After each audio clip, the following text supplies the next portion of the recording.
கொடுத்ததற்கும் அதை பாதுகாத்ததற்கும் மீண்டும் அதை நிலைநிறுத்தியதற்கும் எல்லாம் சேர்த்து மாண்புமிகு தமிழக முதல்வர் அவர்களுக்கு, அதாவது திராவிட முன்னேற்றக் கழகத்துக்கு நன்றி பாராட்டுகிற ஒரு விழாவை முதல்வர் அவர்களை வைத்து இந்த மேற்கு தளத்தில் நடத்தலாம் என்று திட்டமிட்டிருக்கிறோம். மிக விரைவில் அது நடக்கும்.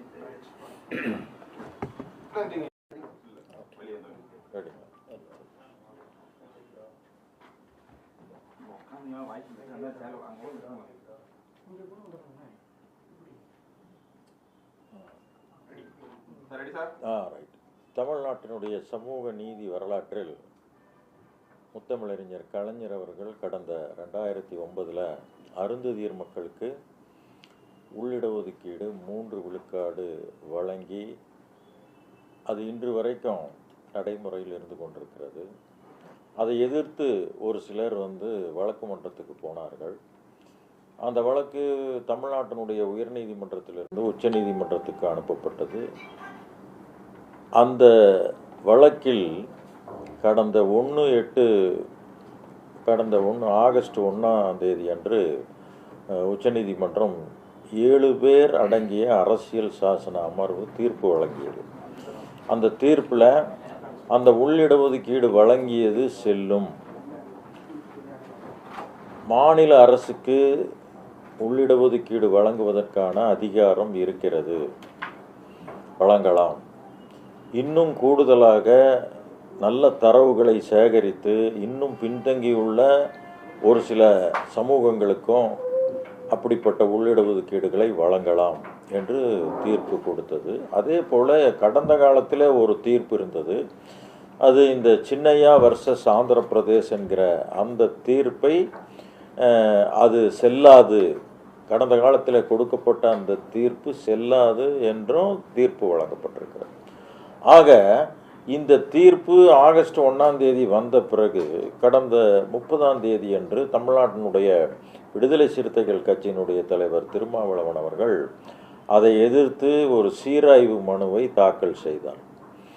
அந்த சீராய்வு மனுவுக்கு கடந்த நேற்றைக்கு அதைய அந்த சீராய்வு மனுவை தள்ளுபடி செய்து உச்ச நீதிமன்றத்தினுடைய அதே அமர்வு நேற்றைக்கு தீர்ப்பு வழங்கியிருக்கிறது. ஆக தமிழ்நாட்டு தந்தை பெரியார் அவர்களுடைய தொடர்ந்து அந்த சமூக நீதியினுடைய பாதையில் இந்த தீர்ப்பு என்பது ஒரு உண்மையிலே விளிம்பு நிலை மக்களுக்கு ஒரு மிகப்பெரிய வாய்ப்பும் அதே நேரத்தில் அவர்களோட உரிமை நிலைநாட்டப்பட்டிருக்கிறது என்பதை தான் இந்த தீர்ப்பு இன்றைக்கு அந்த தீர்ப்பின் மூலம் நாம் அறிந்து கொள்ள முடிகிறது.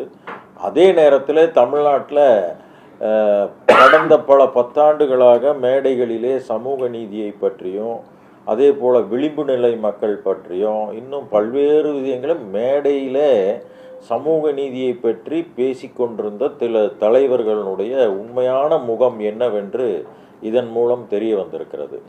அவர்கள் விளிம்பு நிலை மக்களுக்கு சாதகமாக இல்லை, அவர்கள் ஆதிக்க தலித் மக்களுக்காக இருக்கிறார்கள், அவர்களுக்கு சாதகமாக இருக்கிறார்கள் என்பதை அவர்களுடைய நடவடிக்கை மூலம் நாம் தெரிந்து கொள்ள முடிகிறது. எனவே இந்த தீர்ப்பின் மூலம் தமிழ்நாடு அரசு வழங்கப்பட்ட அந்த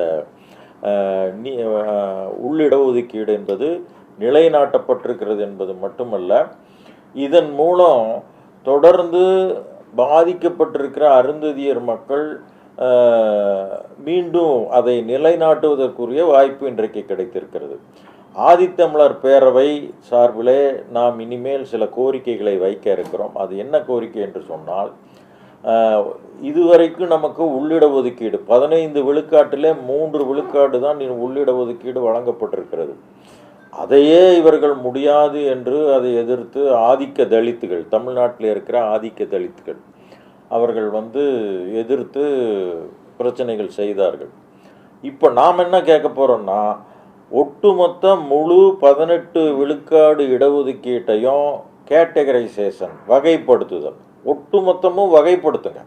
யார் முன்னேறி இருக்கிறாங்க, யார் முன்னேறல அப்படிங்கிறத இந்த அரசு மிக விரைவில் சாதிவாரி கணக்கெடுப்பை எடுத்து அதன் மூலம் கண்டுபிடிச்சு இந்த கேட்டகரைசேஷன் முன்னேறியவர்களுக்கு இவ்வளோ பர்சன்ட், பின்தங்கி இருக்கிறவர்களுக்கு இன்னும் எவ்வளோ பர்சன்ட் என்பதை தமிழ்நாடு அரசு மிக விரைவிலே நிர்ணயிக்க வேண்டும். வெறுமனே 3% நிற்கக்கூடாது. ஒட்டுமொத்த 18 விழுக்காட்டையும் அந்த வகைப்படுத்துதலுக்கு கொண்டு வந்து சேர்க்க வேண்டும்.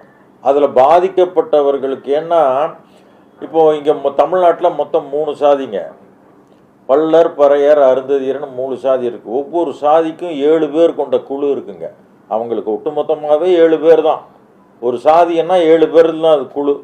அருந்ததியருக்கு 7 பேர், அதே போல் பல்லர்களுக்கு 7 பேர், பறையர்களுக்கு 7 பேர், அவ்வளோதான். இப்போ 3 21 முடிஞ்சதுங்களா? 21 முடிஞ்சால் 76 ஜாதியில் மீதி இருக்கிற ஜாதி 50 ஜாதிகளுக்கு மேலே இருக்குது அந்த பட்டியலில். அப்போ அந்த 50 ஜாதிகளுக்கு சமூக நீதி வழங்க வேண்டுமா வேண்டாமா? இதுதான் இப்போ கேள்வி.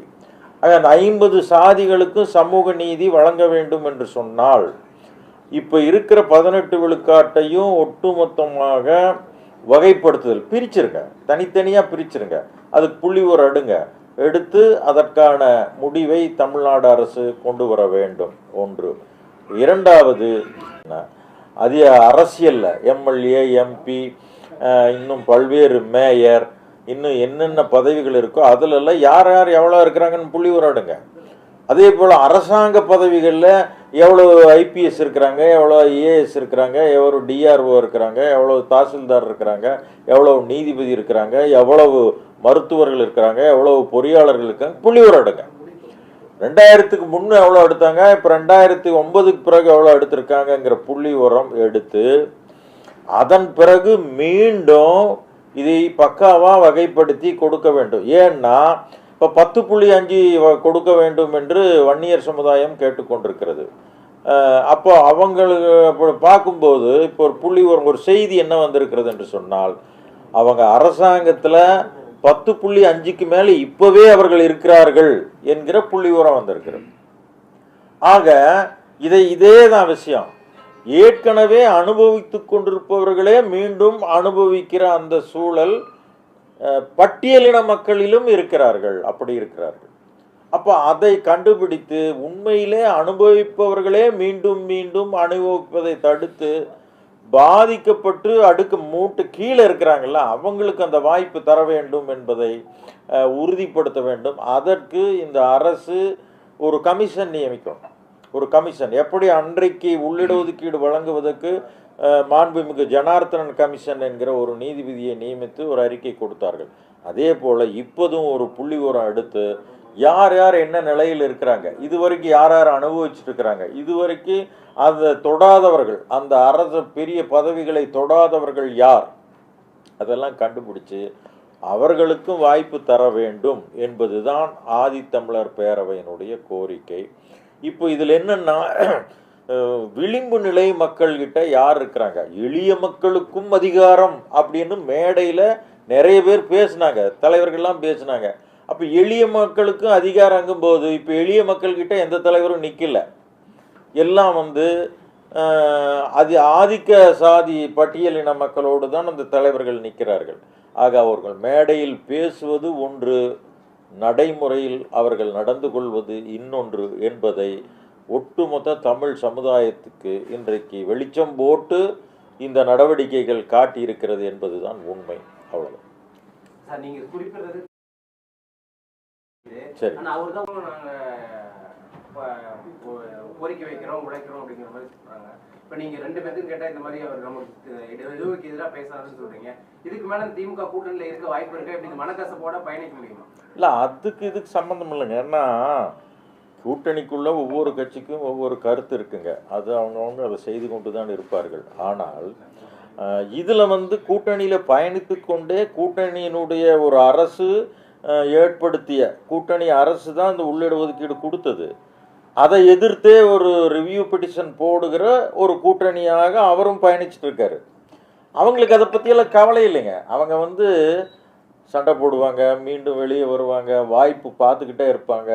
எங்கே அதிகமான வாய்ப்பு இருக்குதோ அங்கே போகிறதுக்கான ஒரு முயற்சி அவங்க எடுத்துகிட்டு இருப்பாங்க. அது அவங்க விருப்பங்க, அதை நம்ம நம்ம ஒன்றும் சொல்ல முடியாது. அது அவங்களுடைய விருப்பம், அது அவங்களுடைய விருப்பம். அதனால் நம்மை பொறுத்தளவு அவர்கள் ஆனால் அவர்களுடைய எளிய மக்களுக்கும் அதிகாரம், எளிய மக்களுக்கோடு நான் நிற்கிறேன், எல்லாத்துக்கும் நான் தான் தலைவர் என்கிற அந்த பிம்பம் இன்றைக்கு உடைந்து விட்டது. எல்லா மக்களுக்கும் தலைவர் நிச்சயமாக அவர் கிடையாது.